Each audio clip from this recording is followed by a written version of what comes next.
اعوذ باللہ من الشیطان الرجیم بسم اللہ الرحمن الرحیم الحمد لأہلہ والصلاة علی اہلہا واللعنۃ علی مستحقہا اما بعد فقد قال اللہ الحکیم فی کتابہ المبین انما یخشی اللہ من عبادہ العلماء۔ میرے محترم ناظرین کرام، آج سے ہم جس گفتگو کا آغاز کر رہے ہیں اس گفتگو میں ان علماء کرام کا تذکرہ کریں گے کہ جن علماء کرام کی زندگی ہم سب کے لیے بہترین نمونہ ہے اور جن کی زندگی کے مطابق ہم سب کو اپنی زندگی کو بھی گزارنے کی کوشش کرنی چاہیے۔ ارشاد رب العزت ہے کہ بس اور بس یہ علماء ہیں جو اللہ کا تقوی رکھتے ہیں، جو اللہ کا خوف دلوں میں رکھتے ہیں۔ اس کے معنی ہے کہ جس کو تقوی کی راہ میں آگے بڑھنا ہے، ان علماء کے نقش قدم پر چلنے کی کوشش کرنی چاہیے۔ وجہ یہ ہے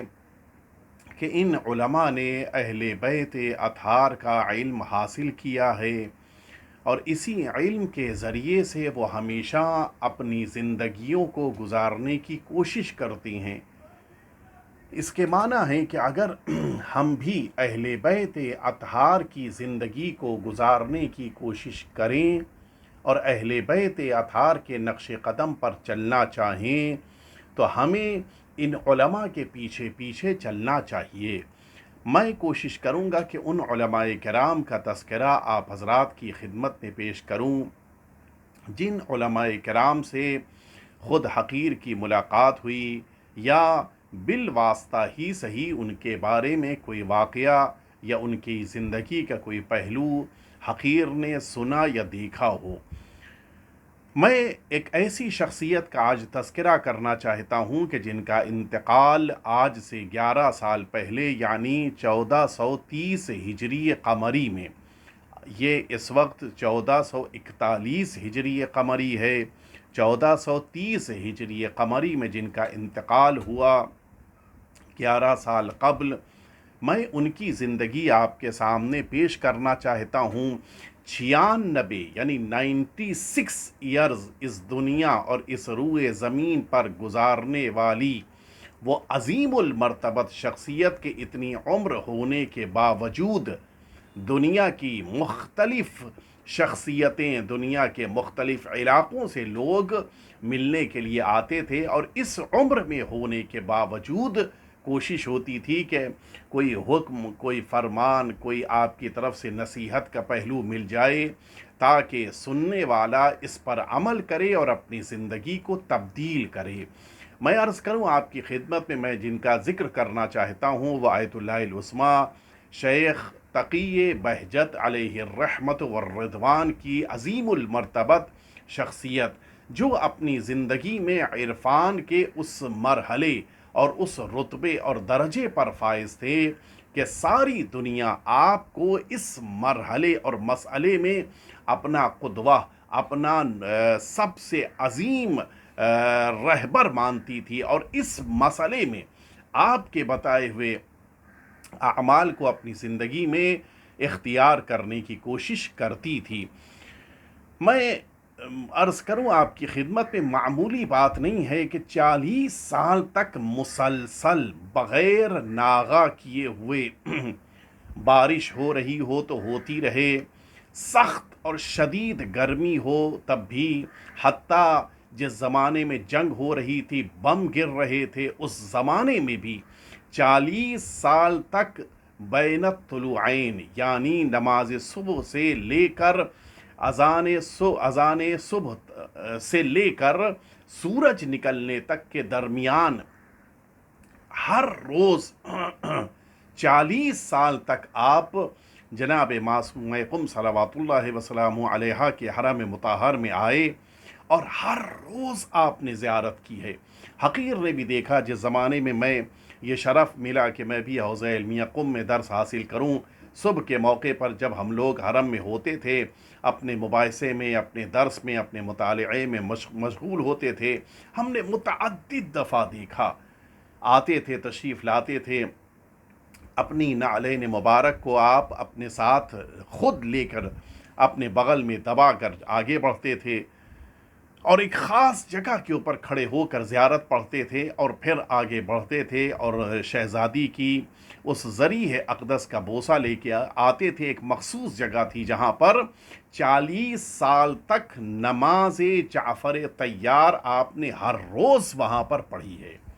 آپ سوچیں کیسی عظیم المرتبت شخصیت، کیسی بے نظیر شخصیت۔ عالم یہ تھا کہ آپ جس زمانے میں اس حوض علمیہ قم میں مقیم تھے، آپ کی نماز میں شرکت کرنے کے لیے لوگ دور دور سے آتے تھے۔ کوشش یہ ہوتی تھی کہ نماز میں شرکت کا موقع مل جائے۔ آپ کی مسجد چھوٹی مسجد تھی جس میں نماز پڑھاتے تھے، لیکن لوگ گھنٹوں پہلے آ کر بیٹھ جاتے تھے تاکہ پہلی صف میں، دوسری صف میں، حتیٰ اگر کہیں جگہ نہ ملے آخری صف میں، وہاں بھی جگہ نہ ملے، باہر کے حصے میں بھی اگر بیٹھنے کا موقع مل جائے تو اس نماز میں، جو ملکوتی نماز ہوتی تھی، اس نماز مغربین میں شرکت کی کوشش کرتے تھے، جو معمول کے مطابق جو عام جماعتیں ہوتی تھیں اس سے زیادہ طویل ہوتی تھی۔ لوگوں کا ایک خاص مزاج ہوتا ہے، معمولاً لوگ ایسی نماز جماعت کے لیے کوشش کرتے ہیں جہاں نماز جلدی ختم ہو جاتی ہو۔ قم میں منعقد ہونے والی تمام جماعتوں میں سب سے طولانی جماعت آغا بہجت علیہ الرحمت والرضوان کی ہوتی تھی، لیکن اس کے باوجود سب سے زیادہ شوق ہوتا تھا کہ آغا بہجت کی نماز میں شرکت کا موقع مل جائے۔ کیوں؟ اس لیے کہ وہ گریے کا انداز، الحمدللہ رب العالمین جس موقع کے اوپر سورہ حمد کا آغاز ہوتا تھا، اس انداز میں گریہ شروع ہو جاتا تھا کہ مجمع بھی گریہ کر رہا ہوتا تھا۔ وہ انداز، وہ اللہ سے خلوص کے ساتھ پڑھی جانے والی نماز واقعاً منفرد نماز ہوتی تھی۔ ظاہر ہے ہم نے وہ زمانہ کہ جب اہل بیت اطہار صلوات اللہ وسلامہ علیہم اجمعین اس روئے زمین پر نماز قائم کرتے تھے، ہم نے وہ منظر نہیں دیکھا ہے، ہم اس زمانے میں نہیں تھے، ہمارے لیے یہ ممکن نہیں تھا کہ اہل بیت اطہار کی الہی نمازوں کو اپنی نگاہوں سے دیکھ سکیں، لیکن ان علماء کی نماز کو جب دیکھتے تھے تو محسوس ہوتا تھا جب در اہل بیت کے فقیہ کا یہ عالم ہے، جب در اہل بیت کے خدمت گزار کا یہ نماز کا عالم ہے، تو جب آقا نماز پڑھتے ہوں گے، جب مولا نماز پڑھتے ہوں گے، جب امام نماز کا اقامہ فرماتے ہوں گے تو کیا عالم ہوتا ہوگا۔ انہی اعمال کو دیکھ کر محسوس ہوتا ہے کہ کس طرح سے اس روئے زمین پر اہل بیت اطہار نے پاک صاف اور الہی زندگی گزاری ہے۔ میں عرض کروں، ظاہر ہے کہ یہ سب خادمان اہل بیت اطہار ہیں، یہ فقہائے اہل بیت اطہار ہیں، یقیناً کوئی مقابلہ دنیا میں اہل بیت اطہار کا نہیں ہے، لیکن یہ وہ افراد ہیں، یہ وہ علماء کرام ہیں کہ جنہوں نے اہل بیت اطہار سے علم حاصل کیا ہے، اہل بیت اطہار سے سیکھا ہے، لہٰذا اہل بیت اطہار کے بعد جن شخصیتوں پر بھروسہ کیا جا سکتا ہے وہ شخصیتیں یہی علماء کرام ہیں۔ میں ایک واقعہ عرض کروں اور پھر اس بات کی طرف توجہ دلانا چاہوں کہ یہ علماء کی زندگی میں انجام دیے جانے والے بعض ایسے کام ہوتے ہیں جنہیں انسان اس وقت نہیں سمجھ پاتا، اعتراض کرتا ہے، آبجیکشن کرتا ہے، لیکن بعد میں اس کی حقیقت سامنے آتی ہے۔ اسی لیے اکثر و بیشتر ہمارے بزرگان ہم سے کہا کرتے تھے کہ کبھی بھی ان بزرگ علماء یا اہل بیت اطہار کا علم رکھنے والوں کی زندگیوں پر اعتراض نہ کرنا۔ ہو سکتا ہے ان کا کوئی عمل تمہاری سمجھ میں نہ آئے، ہو سکتا ہے کہ تمہارے لیے ان کی زندگی غیر مفہوم والی زندگی ہو، تم نہ سمجھ پاؤ، لیکن اس کے معنی نہیں ہے کہ اعتراض کرو۔ میں عرض کروں ہمارے استاد حوض علمیہ قم میں آغائے حجت الاسلام والمسلمین سید ہاشمیان حفظہ اللہ تعالی نے یہ واقعہ نقل کیا جو خود آیت اللہ العظمیٰ آغا بہجت کے شاگردوں میں ہیں۔ انہوں نے یہ واقعہ نقل کیا کہ ایک شخص کسی گاؤں دیہات کا رہنے والا تھا، اور اس گاؤں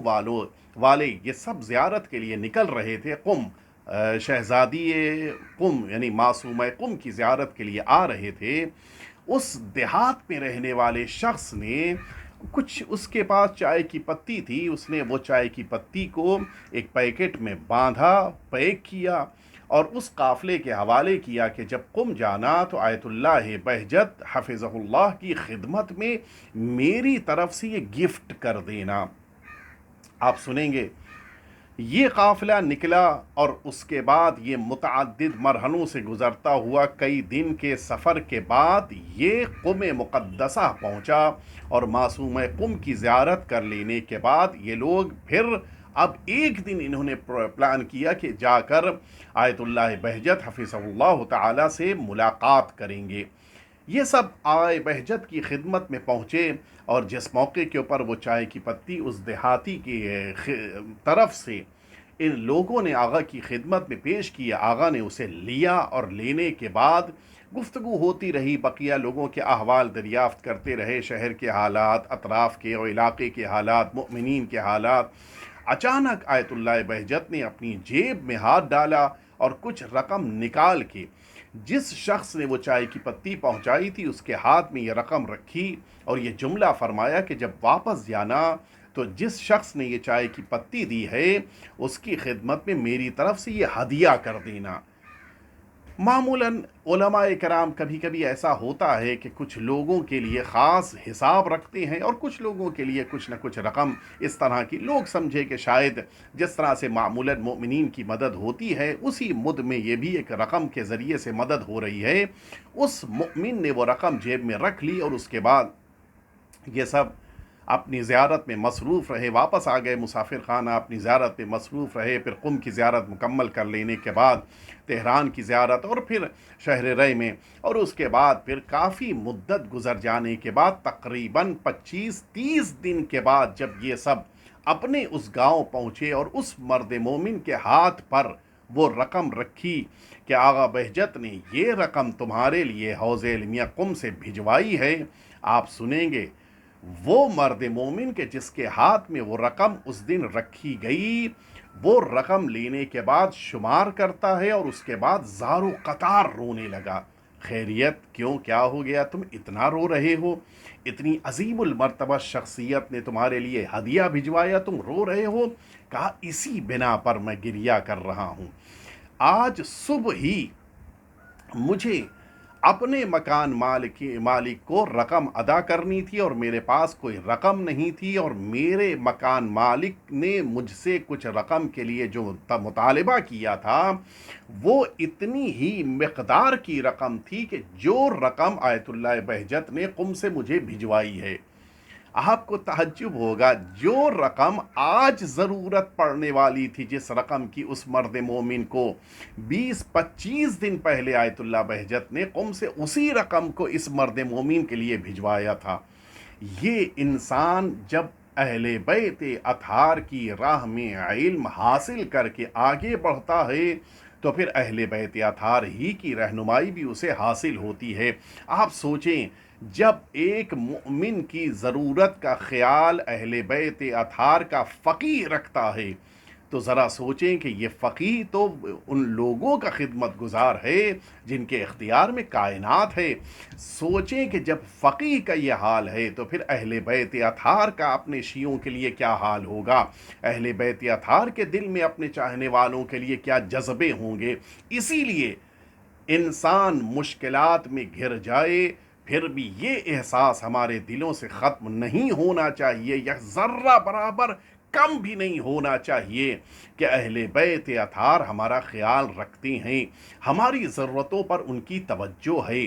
ہماری ضرورت ہم آج محسوس کر رہے ہیں، اہل بیت اطہار نے پہلے سے ان ضرورتوں کو محسوس کیا ہے اور اس ضرورت کا انتظام اور اہتمام فرمایا ہے۔ اسی لیے ہمیں ان علماء کی زندگیوں سے درس لینا چاہیے، تاکہ ان علماء کی زندگی کی بنا پر ہمارے دلوں میں اپنے عقیدے اور اپنے مذہب اور اپنے دین سے متعلق محکم عقیدہ اور محکم طریقے سے عقیدت پیدا ہوتی جائے۔ لہٰذا کوشش کرنی چاہیے ان علماء کی زندگیوں کو پڑھیں، ان علماء کی زندگیوں سے درس حاصل کریں اور ان علماء کے ہی نقش قدم پر چلنے کی کوشش کریں۔ پروردگار اپنی رحمت نازل فرمائے اس عظیم اور جلیل القدر عالم دین آیت اللہ بہجت رحمۃ اللہ علیہ پر، جن کی زندگی تمام انسانوں کے لیے نمونہ عمل تھی۔ میں نے خود دیکھا ہے،